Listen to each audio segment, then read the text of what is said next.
أعوذ بالله من الشيطان الرجيم بسم الله الرحمن الرحيم الحمد لله والصلاة والسلام على رسول الله وعلى آله الطيبين الطاهرين وعلى أصحابه المنتجبين وعلى جميع الأنبياء والمرسلين. قال الله تعالى في القرآن الكريم بعد أعوذ بالله من الشيطان الرجيم بسم الله الرحمن الرحيم والذين كفروا بعضهم أولياء بعض إلا تفعلوه تكن فتنة في الأرض وفساد كبير. والذين آمنوا وهاجروا وجاهدوا في سبيل الله والذين آووا ونصروا أولئك هم المؤمنون حقا لهم مغفرة ورزق كريم. صدق الله العلي العظيم. In the name of Allah, most gracious, most merciful, all praise is due to our Creator, our Cherisher, our Nourisher and our Sustainer. We bear witness that there is none worthy of worship but Allah. We bear witness, we believe in all the prophets who came throughout history. And we bear witness that Prophet Muhammad ibn Abdullah, Rasulullah sallallahu alayhi wa alihi wa sallam, is the final of all the emissaries of Allah. Respected elders, respected ulama, huffaz, respected educators, brothers and sisters, respected youth, I greet you with the Islamic universal greeting of peace. May the peace, the mercy and the blessings of Allah be upon each and everyone present here at this auspicious hour of Jum'ah, in this most beautiful house of Allah, in this most beautiful city in the world. Assalamu alaikum wa rahmatullahi ta'ala wa barakatuh. Today was declared a national holiday in our country. And it is because of sport. South Africa won the Rugby World Cup recently, and our country is in celebration of that sporting achievement, and hence the national holiday today on the 15th of December 2023. Sport, you see, is a universal element in all cultures.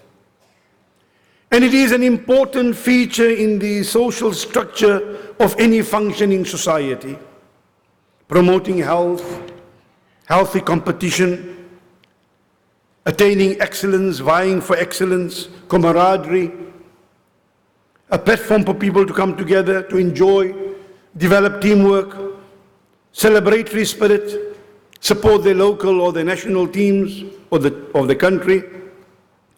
And sportsmen and sportswomen are often admired for their status due to their achievements, and sometimes inspiring other people towards success because of their own journeys from where they have come and what they have attained, like for example Muhammad Ali. Many young people look up to them for their efforts, but also as symbols that represent an international platform to fight for social justice and also to highlight the plight of human beings who are suffering in other parts of the world, and therefore for the promotion of human rights. You see, we must realize sports is the most watched of all human activities. Sport is the most watched, more than any lecture, more than any khutbah, more than any qira'ah, more than any political lecture, more than any movies. Sport as a whole is the most watched of all human activities. And therefore it has a tremendous impact on the world, and the world we live in specifically today. Pierre de Coubertin, who is regarded as the father of modern Olympic Games, says that sports events in general and international ones in particular were important tools for the promotion of human rights. And this leads me to my topic for today.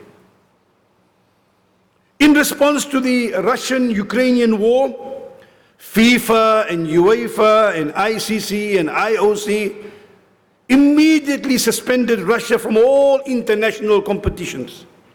Formula One motor racing cancelled all its races in Russia. And Ukraine's blue and yellow flag was suddenly on display at every Premier League game. And fans, footballers and managers were given permission by the Football Association, encouraged by them to show solidarity with the Ukrainian flag, and sometimes even with moments of silence. Yet, the same UEFA, which governs FIFA, by the way, has repeatedly issued fines, hefty fines, for example, against the Celtics fans and football club, when Scottish fans were waving Palestinian flags in the stadiums to show solidarity with Palestine. How ironic. There's a test match going on right now between Australia and Pakistan. How ironic indeed that this week, when an Australian cricketer and opening batsman Usman Khaja had planned to wear shoes, and on the shoes were written the following words: all lives are equal and freedom is a human right. Not speaking about any particular people mentioned there, no flag or anything of that sort. He was going to wear shoes on which were written one side, all lives are equal and freedom is a human right. That's all. He was going to wear it in the test match against Pakistan in Australia. And the International Cricket Council, the ICC, did not allow him to wear it because it considered that statement political and seemingly in support of Palestine. Now remember, it's the most watched events. It may not seem religious to some of us why it's in the khutbah, but majority of people, including Muslims or otherwise, are watching, are absorbed, are informed, or misinformed by what they see. This ICC, the same one that told Usman Khaja that he cannot wear those words, which are neutral words by the way, had absolutely no objection whatsoever to the Indian team wearing military Indian caps in support of their army against Pakistan in its third one-day cricket match against Australia, by the way, at Ranchi in India on March 2019. There were no words. They wore the military cap, the whole team wore the military cap of the Indian army, and they were allowed to play that game. So this blatant political double standards of both FIFA and IOC and the ICC and all of these major sporting bodies have raised serious questions about the values and principles that these international influential bodies claim to be devoted to upholding worldwide. And this same hypocrisy and exact double standards extend to most Muslim and non-Muslim in political leadership in parts of the world, and the brazenly disinformative media and the genocide unfolding in Palestine is exposing all their blatant bias all the time. You see, media again is extremely powerful. We watch the news and what we see seems evident. It seems to give evidence of what's happening. We know what happens by what we see or what we read. So the media claims to be fair, but it's powerful because media shapes the perception of people. No wonder revolutionary activist and our hero, Malik al-Shabazz, Malcolm X, said more than 50 years ago, the media is the most powerful entity on earth. They have the power to make the innocent guilty and to make the guilty innocent, and that is power, because they control the minds of the masses. The Western media, which claims to be fair, impartial and balanced, yet mainstream international media tends to give the occupying, brutal Israeli narrative as the dominant Western discourse, as if that is the truth, undermining the alternative perspective of truth. And often it silences and has been known to fire people who show any sympathy for the Palestinian cause. Just in the past 2 weeks, over 50 journalists in Gaza and West Bank have been killed. But besides that, CNN has terminated relationship with the American commentator Mark Lamont Hill because in his speech he mentioned free Palestine from the river to the sea. A respected journalist was removed for saying something which is as simple and basic as that. Past Wednesday, 2 days ago, a well-known Israeli journalist, Ariel Shimon, was expelled from the prominent Yedioth Aronot newspaper for revealing the shocking war casualty figures in Gaza and exposing the lies of Israeli narratives. He's an Israeli Jew, by the way. He was fired by the Israelis and is not allowed to report for any of the Western press. Canadian journalist Yara Jamal terminated from a major Canadian network due to her pro-Palestinian stance. 6 reporters in the past week have been removed from the Arabic BBC News and they are being investigated for displaying pro-Palestinian sentiments. You see, those who control the sport, which we watch the most, those who control the media from which we get our information the most, because that's the reality. We see what we see. We know what we know because what they show us. That Western media numbs people's conscience by camouflaging the truth, hiding the reality, and keeping people misinformed. وَمَثَلُ الَّذِينَ كَفَرُوا كَمَثَلِ الَّذِي يَنْعِقُ بِمَا لَا يَسْمَعُ إِلَّا دُعَاءً وَنِدَاءً صُمٌّ بُكْمٌ عُمْيٌ فَهُمْ لَا يَعْقِلُونَ. The similitude of those who are focused on denying the truth and undermining the reality is like an animal, like a beast, which hears the shepherd's call and hears in it nothing but the sound of a voice and a call. They don't pay attention to what is really happening. Deaf, dumb, and blind, for they do not use their sense of reasoning. That is why, in a poignant and socially conscious remark, Malcolm X also warned us, if you are not careful, the newspaper and media will have you hating the people who are being oppressed and loving the people doing the oppressing. As oppressed and dispossessed Palestinians are losing their lives day by day, Western media is losing every shred of its credibility, minute by minute.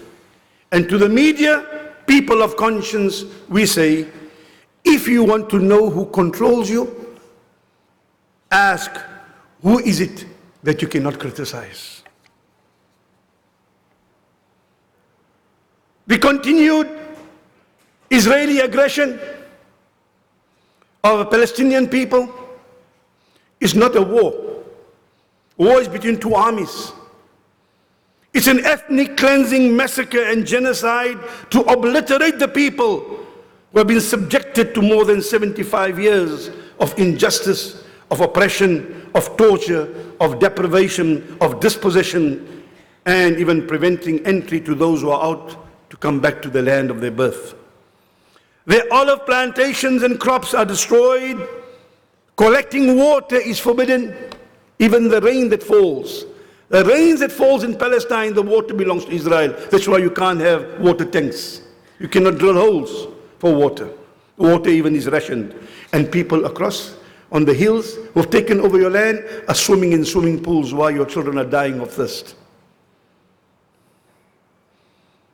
The olive plantations and crops destroyed, their houses demolished, their children beaten and imprisoned, blockaded in the largest open-air prison in the world, according to Jimmy Carter, affecting 2.3 million people.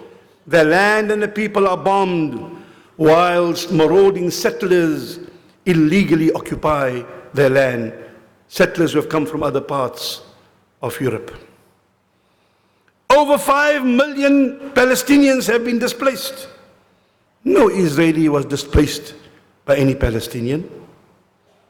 Talking of intolerance, because that's the impression given. When Muslims rule, there's intolerance. When the Khalif entered, Sayyidina Umar entered Jerusalem, they offered him the keys to pray in the church. He said, no, I'll pray outside. I don't want tomorrow an excuse the Muslims take over your church and say Umar prayed here, so he prayed outside. And he came as a conquering army. Talking of intolerance, Muslims rule and rulers over the years. Some of them been very good, some of them not so good, some of them okay. But in all the 1,000 years of Muslim rule over Palestine, they never touched or obstructed, for example, the church of St. Porphyrius, the third oldest church, surviving church in the world. It was maintained, preserved, and one of the priests even said, if they don't allow the adhan to be called in the mosque, if they destroy the mosque, I'll give the adhan from the church. 1,000 years of Muslim rule. Good rulers and bad rulers. They never destroyed the church. 70 years of a Zionist occupation. On the 9th of October this year, they bombed the church. The church of St. Porphyrius. The Israeli Defense Force, backed by the fourth largest army, is supported by the most sophisticated weaponry and billions of dollars of Western funding, while the Palestinian lives on olives and defending themselves with faith and courage. The world is witnessing occupied Palestine not only being destroyed, but blatantly being allowed to be destroyed. And by blatantly allowing it to be destroyed, a genocide is being carried out against the inhabitants of Palestine. How intriguing is that the blatant human rights violations are not openly condemned by those who are seeing it on the media, by the way. And the international community that often stresses upon cooperation and multilateralism seems to be paralyzed. Though the majority of people in the streets are rising up, major powers who are in charge and in seats of political authority, all of them, major colonial powers, are encouraging the brutality taking place. They're doing it with their words, with their financing, and their political actions. It's an irony of fate that most leadership in the world seem to have lost its moral compass. And the so-called human rights champions have shamelessly crossed the limits of human decency. Rasulullah sallallahu alayhi wa sallam in hadith documented in the Sahih of Imam Bukhari, Rasulullah said, "Inna mimma adraka an-nas min kalam an-nubuwah idha lam tastahi fasna' ma shi'ta." Rasulullah said, verily among the world's people, or the words that we attained from the past, from the prophets of the past, when people feel no sense of shame, they do just what they want. Worst of all, this is all being done with an open approval of most of the world governments, and thus far also the silence of so many of the weak, cowardly, subservient, appeasing, heartless surrounding Arab leaders. Because even wearing a scarf, by the way, in Mecca is not permissible. They make a dua, they show you videos of the Imam of the Haram making dua, but the Haram Imam doesn't say, please let the people wear a scarf. You can't wear a scarf in Mecca or Medina. So don't be fooled. All of these, all of them, the Muslim rulers and non-Muslim rulers, are complicit in the genocide taking place in Palestine right now. Don't they realize the warning of Rasulullah sallallahu alayhi wa sallam, documented by Imam al-Nisai, by Imam Ibn Majah, by Ahmad ibn Hanbal, also by Imam al-Tirmidhi, where Rasulullah said, "Inna an-nas idha raw al-zalim falam ya'khudhu ala yadayhi awshaka an ya'ummahum Allah bi'iqabin min." Rasulullah said, sallallahu alayhi wa sallam, when people see an oppressor and they witness oppression and they do not prevent that oppression from taking place, it is likely that Allah will punish the oppressor, but also those who remain silent because of that oppression. Because we know Rasulullah warned us, "Man mashiya ma'a dhaliman liqawyu faqad kharaja min al-Islam." That those and ulama have said, if you side with an oppressor, knowing that person to be an oppressor, your faith is in danger, your faith is in question. You see, all it takes for evil and oppression to triumph is for good people to do nothing. Humanity currently stands at a critical crossroad, and it cannot stand passively or ignore the long-standing and ongoing atrocities being perpetrated against the Palestinian people. Every passing moment is an acute indication of the international community's moral bankruptcy, and arguably it indicates the death knell of any conventional standards of basic rights and semblance of civilized human conduct. Famous historian and thinker Will Durant said once, from barbarism to civilization requires a century. From civilization to barbarism requires only one day. International law, global institutions, UN and all of these, together, IMF, together with major sporting bodies and the Western media, have been exposed as a farce, subservient to economic and political pleasures, and truth and justice is compromised in the process. In fact, our very humanity is being undermined. Remember, there's one thing we stand together on. Muslims differ about a lot of things. You attack Yemen, oh, it's the Shia people. Something there, oh, it's Salafi people. They've got us so well screwed up. They got us well. They know we got enough ulama who give fatwa. There's kafir. They are kafir. They are Barelvis. They do that bid'ah.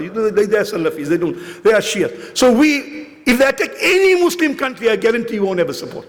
Because we have so many excuses and so many fatwa coming from our ulama. So you know, be careful. That's what's happening. At least on Palestine, we agree. Salafi, Sunni, Shia, Barelvi, Deobandi, everybody agrees on Palestine. And yet we haven't responded. We have responded in the streets, yes. It can't translate to action because we don't have the political power.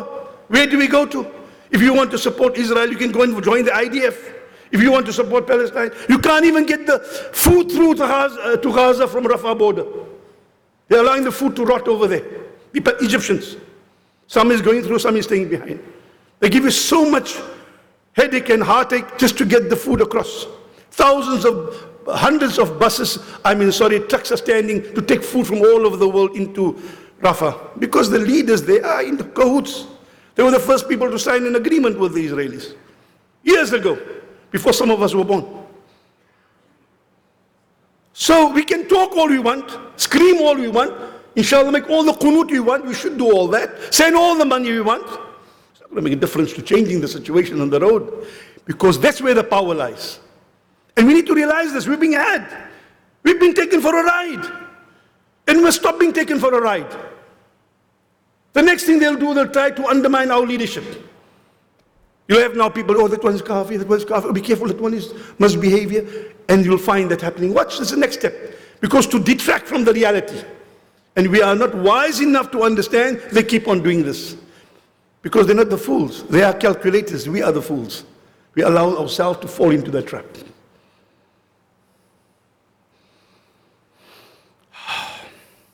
Our very humanity is being undermined. People didn't come for Palestine. They're never going to come for anybody else. Do you think the Ummah will rise if they attack us in South Africa? Do you think they'll rise if they attack people maybe from Malaysia or somewhere, or Australia? They won't. We at least share solidarity with the Palestinians overall, across board. It's a dire moment in our history, especially for the Ummah. Remember, at the same time, we're in full solidarity with all the oppressed, whoever they are and wherever they may be. We are never oblivious, never forgetful of the struggle of the people in Kashmir under brutal domination of the Indian government. We are not oblivious of the plight of the Rohingya Muslims in Myanmar, which the UN has described the world's most persecuted people. We have not forgotten the Chinese internment camps, where the Uyghur Muslims are being incarcerated and punished for their faith. And of course, we are ever aware of the decimation of people in Palestine as is happening right now. And I conclude by reminding us, as thousands are killed, over 19,000 people have died. Every 5 to 6 minutes, a child is killed. In statistics, it's a father, it's someone's daughter. That area of Gaza produces more huffaz than anywhere in the world. Gaza produced, last year they produced, in one village, surrounding area, 20,000 huffaz. So if you have no sympathy for Palestine, at least say, Shaykh Hafiz has been killed. Hafiz has been killed, or Hafidah. So we are in full solidarity with all of the people of the world, whoever they are, Muslim or non-Muslims. And we don't forget the people, in the Rohingya Muslims in Burma, or the Uyghur Muslims in China, or the Kashmir struggle against people in India.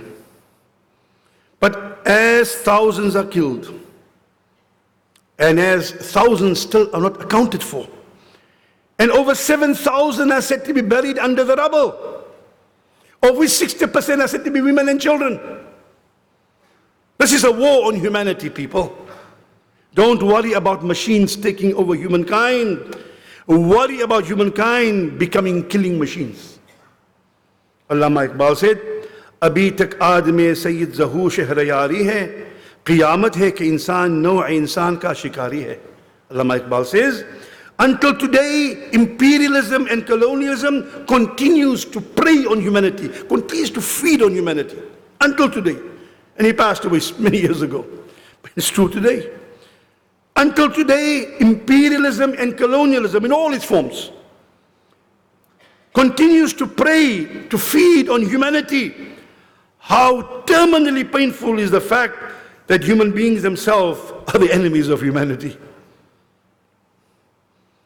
I leave you with an incident. A young girl was pulled out of the rubble after a few days. As she was pulled out alive. And as the rescuer pulled her out, she asked, Ana fil Jannah, am I in paradise? And the rescuer says, Lasti fil Jannah, walakinnaki malak.